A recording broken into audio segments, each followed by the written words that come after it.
Dr. Hanson, Yes. national security is the biggest thing on my mind right now. I'm very worried about it. You had mentioned earlier that Saudi Arabia is spending 17% of their GDP on military spending, on defense spending. We heard earlier Dr. Brooks said that China has been increasing their military spending over 10% for the past 25 years. America has been pulling back. Yep. At the same time, we're giving guns and weapons to so many other countries at our expense.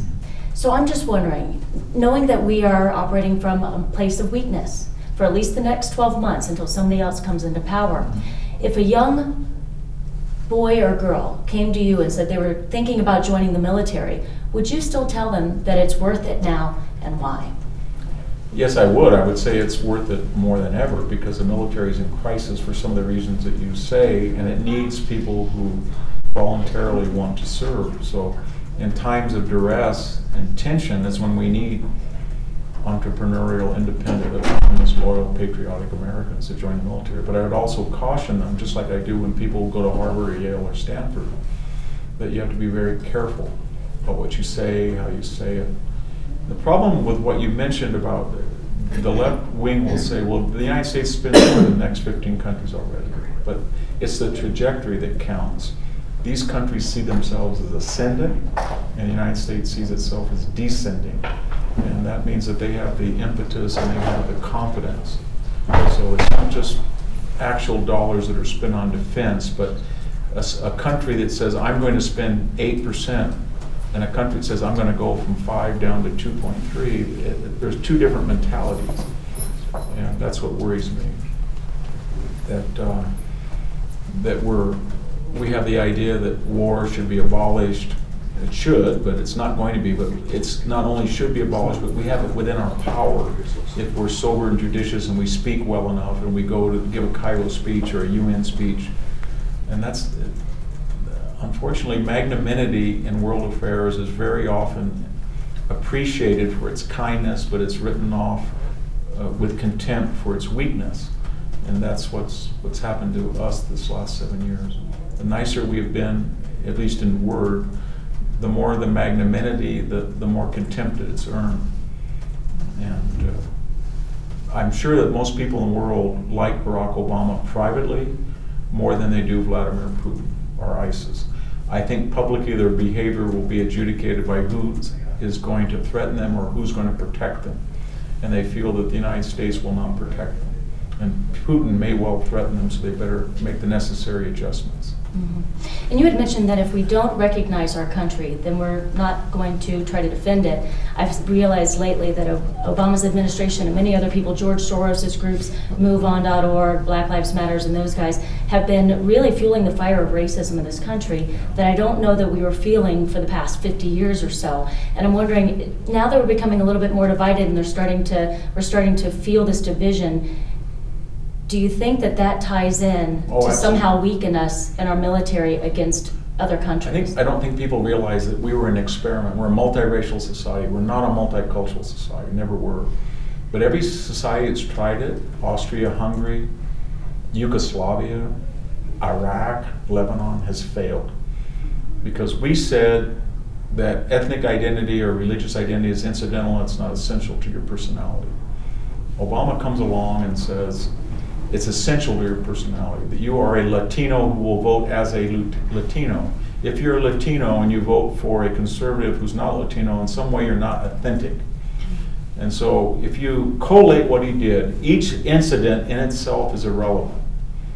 Nobody cares that Eric Holder said, my people, referring to African Americans. Nobody cares that he said, we're a nation of cowards. Nobody cares that Obama said, get in their faces or take a gun to a knife fight or typical white person. But after a while, the beer summit, Trayvon looks like the son I never had. Imagine Bill Clinton said, Nicole Simpson looks like the second daughter I never had, right in the middle of a case. And when you add punish our enemies, you didn't build that, not the time to profit, you add it all up. Ferguson, hands up, don't shoot mythologies, and then you see a pattern. And the pattern is Obama and his coterie feel that their agenda does not appeal to 51% of the vote. It doesn't. 51% of the people do not believe it's viable. So what does he do? He takes just like he's cutting a pizza, he says, African Americans, you're being treated horribly, you've got to boycott this, your Black Lives Matter, and he massages the data. And then he says Latinos, that people want to enforce the borders, hate you. And then young women, they don't want to give you birth control pills. And then Asians, and then he goes to gays. And when he slices them all up and gets them energized in these particular special interest groups, registered at inordinate rates. Of course, he always says that they're being discouraged to register at the polls, so it makes them even angrier. And then they turn out and vote at record levels, 70%. Now, the problem with that is twofold. One, you can't govern, because after you've cut everybody up, you can't just suddenly say, okay, you're Humpty Dumpty, now I want you all to glue back, and we're all going to have peace and harmony, and people are mad. The second thing is, whether he likes it or not, the country is still about 70% white. And if you look at people who say they're not white, according to the census, they're half white, who they vote for, who they look at, they could call them part of the white culture. So we have 10% black, 10% Latino, and 10% other, but among that 30%, a lot of them register as white because they're of mixed ancestry. So the elephant in the room is, you don't want all those people doing what all the other groups do. But if you want to do what Obama is, he has created something called white.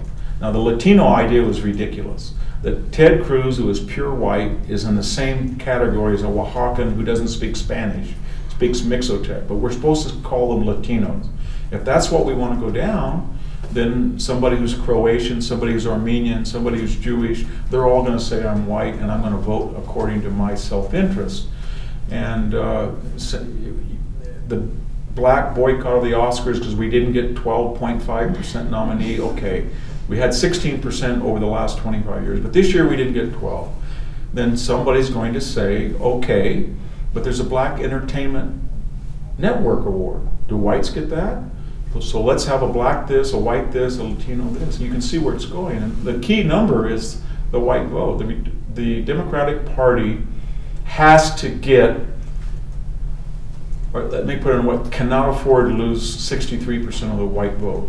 So Obama was elected with 61. I think he got around John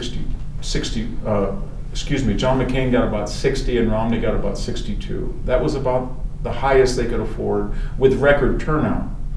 Somebody is going to come along, and I think he's already come along, called Donald Trump, and he's looking at this, and he gets his calculator out and says, Hillary and Bernie Sanders are not going to get 94% of the black vote. They're not going to get 70% registered. They're not going to get 70% Latino, but they may well allow me to get 65% of the white vote.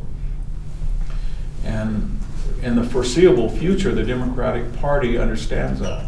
And that's why they want illegal immigration. They want to create all these divisions, because what they're looking at right in this next election is that there's going to be something called a white vote, where all of us in this room, apparently, I don't know your background, but you probably are white, and you're going to start to associate on those premises like every other minority group. You can already see it happening in California, where the so-called white vote is 40% of the population. It's a minority. So when I go into my local supermarket, and it's all Hispanic, mostly illegal alien, for the first time in my life, I see one or two white people, poor white people, and they come up to me and say, hey, how you doing? I don't even know them, but they are creating a reverse collective white identity. And Trump is brilliant, and he understands that. So he says, not about race, but I see very liberal people who are very worried of the Frankenstein monster they created. And what the problem is, they don't have the numbers. Whether you like it or not, 70% of the country is white. And we do not want it just voting on that issue by issue according to its perceived racial solidarity, and yet that's what's happening. The $64,000 question with Trump is, he's saying things that people cannot say publicly. And a lot of those are, they're sick and tired of the boycotts at the Oscars. They're sick and tired, and they ask questions that they're not getting answered from the establishment. So when I go and speak, somebody says to me, the NBA is 70% black. All the MVP awards are black. Why don't we boycott the and then somebody gets up and says the NFL is 68% black. Somebody else says 21% of the post office is black, 19% of the federal. So that we got all these new questions, and nobody's capable of answering them. They don't say, well, historically there was prejudice, so we compensated here, but we can't apply that standard 50 years after the civil rights and 40 years after affirmative action. We just can't do that. They don't even have the guts to explain. So we are creating a white identity, and we don't know where it's going to lead, but believe me, I live among a lot of poor white people in rural California, and they've had it because they feel that they're trounced, not just by minority, elite minority, wealthy minority activists, but also by establishment people who call them names. And some of them are the Republican establishment.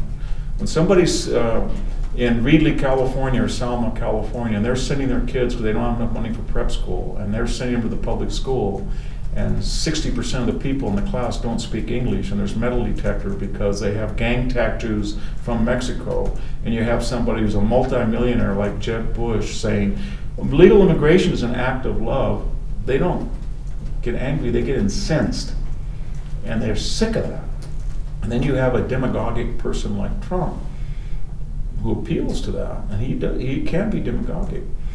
And that's where we are right now. So Trump is a creation, I said, of Obama, but also the Republican establishment.